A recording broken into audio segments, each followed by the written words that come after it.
Magandang umaga mga kahuan. Narito na ang Pag-asa Weather Update today. Magandang umaga. Narito na nga ang pinakabagong balita sa lagay na ating panahon ngayong araw ng Martes, August 18, 2026. Narito ang ating pinakahuling satellite image kung saan may minomonitor nga tayong mga low pressure area sa loob at labas ng ating Philippine Area of Responsibility. Yung una, yung nasa loob ng ating Philippine Area of Responsibility, kanina alas 3 ng madaling araw, huling namataan sa layong 1,115 kilometers silangan ng Northern Luzon. Etong low pressure area na ito ay may kataasan nga yung tsansa na maging isang ganap na bagyo in the next 24 hours. Kung ito man ay maging bagyo sa loob ng ating PAR, bibigyan natin ito ng local name na Neneng. Kaya patuloy pa rin tayo mag-antabay sa mga ilalabas na update. Ito naman isang low pressure area na namomonitor ng Pag-asa nasa labas ng ating Philippine Area of Responsibility. Kanina kang alas 3 din na madaling araw, ito ay huling namataan sa layong 295 kilometers west-northwest ng Lawag City. Itong low pressure area na ito ay katamtaman ng tsansa na maging isang ganap na bagyo. Ganun pa man ay hindi naman natin ito inaasahan for now na papasok ng ating Philippine Area of Responsibility bagkus ito nga ay kikilos papalayo ng ating landmass.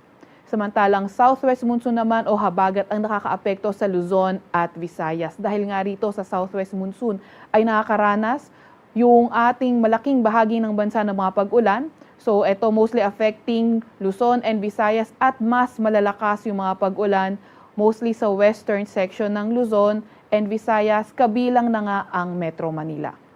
Para naman sa lagay ng ating panahon ngayong araw, inaasahan natin yung monsoon rains sa lugar ng Benguet, sa may La Union, Pangasinan, Zambales, Bataan, Cavite, Batangas at Occidental Mindoro. Kapag binanggit nga natin yung monsoon rains, ito yung mga tuloy-tuloy na mga malalakas na mga pag-ulan. Samantalang occasional rains naman ang inaasahan natin sa may Abra, sa may Ilocos Sur, sa lugar ng Tarlac, Pampanga, Bulacan, Nueva Ecija, Laguna, Rizal at Oriental Mindoro. Occasional rains naman yung pasulpot-sulpot din ng mga pag-ulan na posible pa rin naman itong mag-cause ng mga pagbaha at pagguho ng lupa. Kabilang nga sa occasional rains din yung lugar ng Metro Manila. Sa nalalabing bahagi ng Luzon, asahan nga natin yung maulap na papawirin at mga kalat-kalat na pag-ulan, pagkidlat at pagkulog. Kaya yung ating mga kababayan, lalo na yung mga inuulan ng mga nakaraang araw pa, ay pinag-iingat sa mga banta ng pagbaha at pagguho ng lupa. Lalo na nga ay naranasan nga natin ito na ngayon at ito ay mga tuloy-tuloy last week pa at kasi simula pa nga lang ng buwan ng Agosto. Agwat naman ang temperatura ngayong araw sa Metro Manila ay 24 to 28 degrees Celsius. 16 to 19 degrees Celsius sa may Baguio at 26 to 30 degrees Celsius naman sa may Legazpi. Agwat ang temperatura sa Puerto Princesa ay 25 to 33 degrees Celsius. Para naman sa lagay ng panahon sa Visayas at Mindanao, asahan nga natin sa may Antique yung occasional rains, at maulap na papawirin at mga kalat-kalat pa rin ng mga pag-ulan, pagkidlat at pagkulog sa Negros Island Region at nalalabing bahagi ng Western Visayas. Sa nalalabing bahagi naman ng Visayas at Mindanao area, partly cloudy to cloudy skies, may mga tsansa ng mga localized thunderstorms. So kung sa ilang areas ng Visayas at malaking bahagi ng Luzon, maulan, dito naman sa areas kung saan bahagyang maulap hanggang sa maulap yung papawirin na may mga tsansa ng thunderstorm, posibleng makaranas ng mainit at maalinsangang panahon. Agwat ang temperatura sa Cebu at Tacloban ay 27 to 34 degrees Celsius. Agwat naman ang temperatura sa may Zamboanga ay 25 to 34 degrees Celsius. Meron naman tayong nilalabas na weather advisory. Ito ay updated ng 5 a.m. So yung weather advisory nga yung mga malalakas na pag-ulan na inaasahan natin in the next 24 hours. So ngayong araw, 100 to 200 millimeters na mga pag-ulan posible sa may Occidental Mindoro, Cavite, Batangas, sa may Bataan, Zambales, Pangasinan, La Union at Benguet. Kapag 100 to 200 millimeters yung mga pag-ulan, yung flooding likely sa mga urbanized low-lying near rivers at landslide sa mga highly susceptible areas.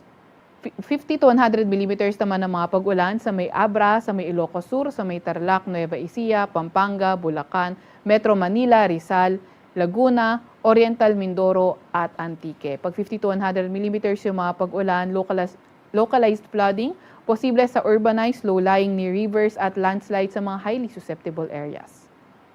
Bukas naman, inaasahan natin yung 100 to 200 millimeters na mga pag-ulan sa may La Union, Benguet, Pangasinan, Zambales, Bataan, pati na rin sa may Occidental Mindoro at 50 to 100 millimeters na pag-ulan sa Ilocos Sur, Nueva Ecija, Tarlac, Pampanga, Bulacan, Metro Manila, Rizal, Cavite, Laguna, Batangas at Occidental Mindoro. And on Thursday, mas kakaunti na nga yung mga areas na inaasahan natin na may mga malalakas na mga pag-ulan.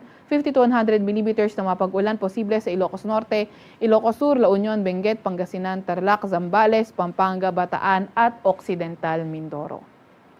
Wala pa rin naman tayong gale warning sa kahit na anong dagat baybayin ng ating bansa, pero ingat pa rin sa papalaot sa hilaga at kanlurang bahagi ng Northern Luzon at silangang bahagi ng Mindanao sa tsansa ng katamtaman hanggang sa maalong karagatan.